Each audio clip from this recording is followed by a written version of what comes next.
Ini video ya? Pengen tahu kelanjutannya? Check it!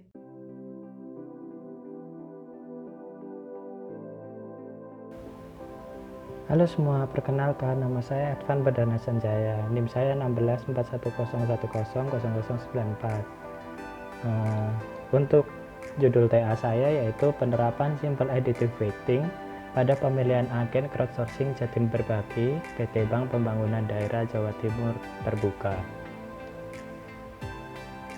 Untuk berikutnya yaitu latar belakang.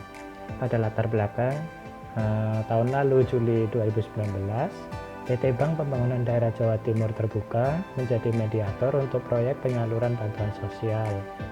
Di sini, PT Bank Pembangunan Daerah atau Bank Jatim tidak memiliki resource atau sumber daya yang berupa agen penyalur bantuan sosial yang bertipe parsial. Untuk kebutuhan agennya, kita menerapkan konsep crowdsourcing untuk pengembangannya, dan juga saya menggunakan algoritma SAW untuk memberikan penilaian dan melakukan perankingan untuk calon agen yang sesuai dengan kriteria yang ditentukan. Untuk bantuan sosial sendiri dibagi menjadi dua, pemberiannya bisa dalam bentuk penuh atau bisa dibilang dengan bundling, ataupun juga sebagian yang bisa dibilang juga parsial.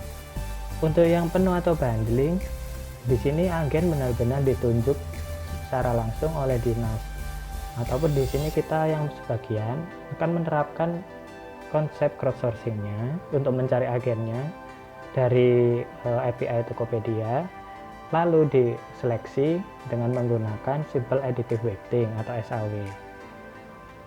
Lalu setelah mereka resmi jadi agen, tinggal melakukan transaksi penyaluran bantuan ke penerima bantuan sosial.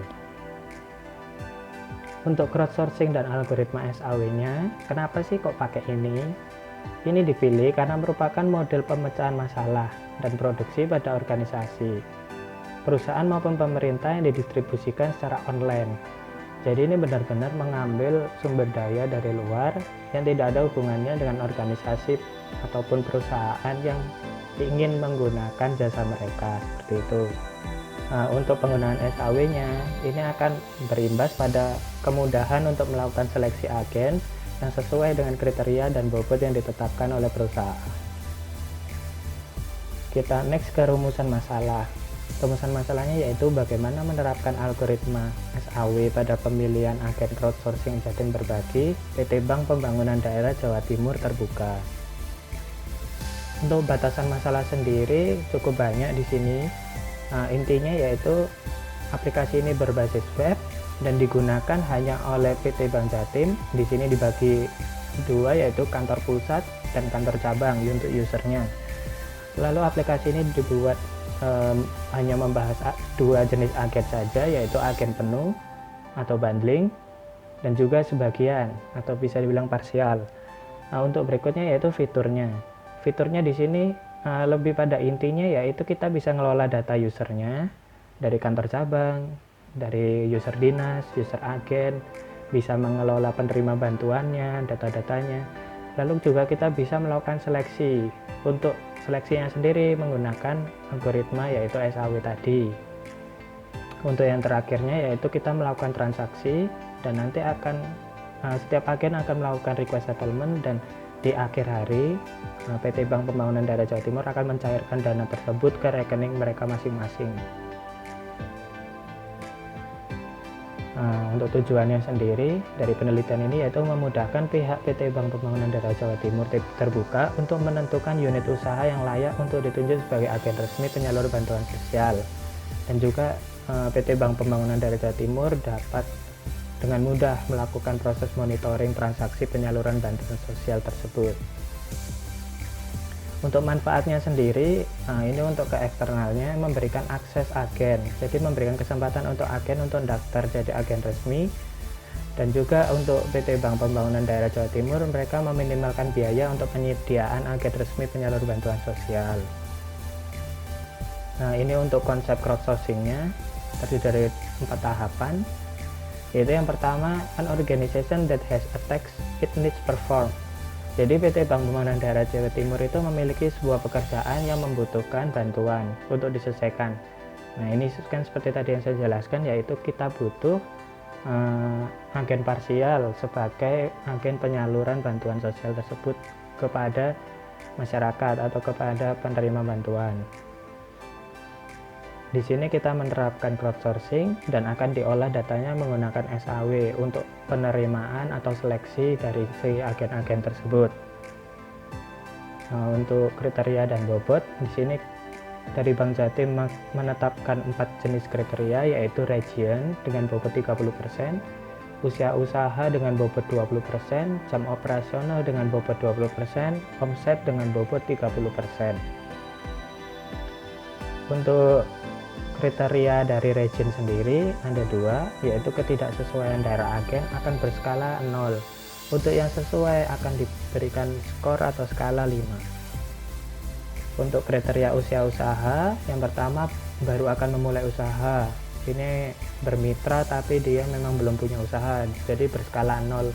Hingga yang terbesar yaitu berusia usaha lebih dari 4 tahun yang akan diberikan skala nilai atau skor 5 terbesar. Untuk berikutnya yaitu kriteria jam operasional. Di sini sama seperti tadi, yang baru akan memulai usaha akan diberikan skala 0. Untuk yang terbesar yaitu memiliki jam operasional layanan lebih dari 4 jam. Itu akan berskala 5. Nah, untuk omset sendiri, yang tidak memiliki omset akan berskala 0, dan memiliki omset yang paling besar yaitu 400 juta atau minimal 400 juta akan dapat skala 5. Untuk berikutnya yaitu rankingan dalam penentuan agen. Jadi setelah dihitung menggunakan SAW akan memunculkan sebuah nilai yang berrange 0 hingga 100. Nah, di sini Bank Jatim menetapkan bahwa yang diterima yaitu yang bernilai 70 ke atas. Dan akan disusun berdasarkan urutan yang nilai terbesar terlebih dahulu hingga yang terkecil seperti itu. Nah, yang kedua untuk tahapan crowdsourcingnya yaitu a community crowd that is willing to perform the task voluntarily. Ini crowd community-nya atau agen parsialnya yang akan kerjasama dengan Bank Jatim harus memenuhi persyaratan dan persetujuan dari PT Bank Pembangunan Daerah Jawa Timur terbuka. Untuk yang ketiga yaitu an online environment that allows the work to take place and the community to interact with the organization. Nah, ini aplikasinya Jatim Berbagi ini ada bentuk menjadi 2. Ini platform Android tidak saya bahas karena akan dibahas oleh peneliti lain. Saya membahas mengenai yang webnya aja yang digunakan oleh PT Bank Pembangunan Daerah Jawa Timur, entah itu dari pusat ataupun dari cabang. Untuk yang nomor 4 yaitu mutual benefit for the organization and the community. Tentu saja dari segi Bank Jatim, keuntungannya yaitu mereka dapat mudah menyalurkan bantuan sosial dan nggak perlu bikin agen-agen baru. Jadi memanfaatkan agen-agen crowd yang ada di Tokopedia sebagai agen penyalur bantuan sosialnya. Juga dari sisi Bank Jatim sendiri, dia dapat meningkatkan jumlah pengguna atau nasabah dari Bank Jatim karena si agen diwajibkan memiliki rekening di PT Bank Pembangunan Daerah Jawa Timur terbuka. Kita next, untuk berikutnya yaitu identifikasi pengguna. Sudah saya sebutkan tadi yaitu penggunanya kantor pusat dan juga kantor cabang dari PT Bank Pembangunan Daerah Jawa Timur terbuka. Untuk identifikasi datanya di sini cukup banyak. Yang pertama data master, di sini terdiri dari kantor cabang, kantor pusat, dinas pemberi bantuan, agen, penerima bantuan, dan pembobotan kelayakan agen. Ini berhubungan dengan kriteria SAW-nya. Terus berikutnya ini data user dari setiap kantor yaitu pusat dan cabang, terus user agen. Di sini ada kriteria kelayakan agennya yang berhubungan dengan SAW juga. Terus data QR penerima bantuan, data transaksi, data reporting, data request pendaftaran agen, kelengkapan pendaftaran agen, request settlement, dan settlement. Untuk identifikasi kebutuhan fungsional sama seperti yang atas tadi, cuman ini berupa fungsi dari setiap penggunaan data-data yang ada di atas. Untuk model pengembangan dan perancangan sistem akan ditampilkan seperti berikut ini.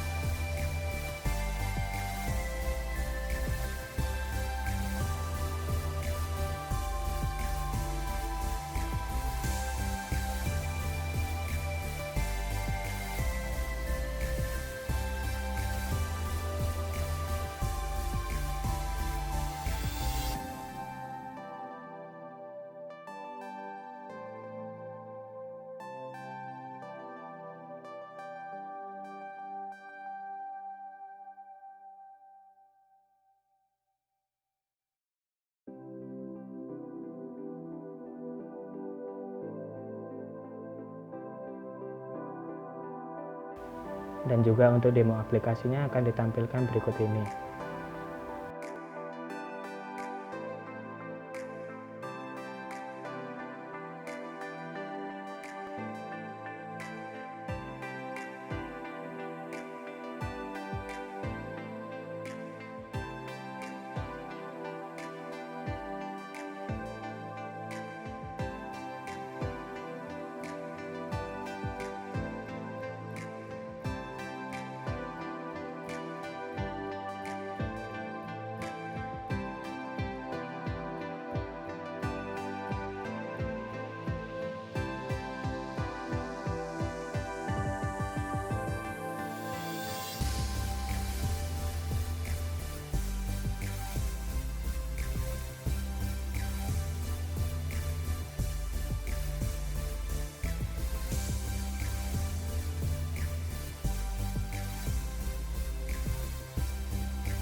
Untuk kesimpulannya yaitu aplikasi Jatim Berbagi menerapkan metode crowdsourcing sebagai jalan keluar dari ketersediaan sumber daya agen penyalur bantuan sosial non-tunai di wilayah Jawa Timur. Sekian dari presentasi ini, apabila ada salah kata mohon dimaafkan. Selamat siang, terima kasih.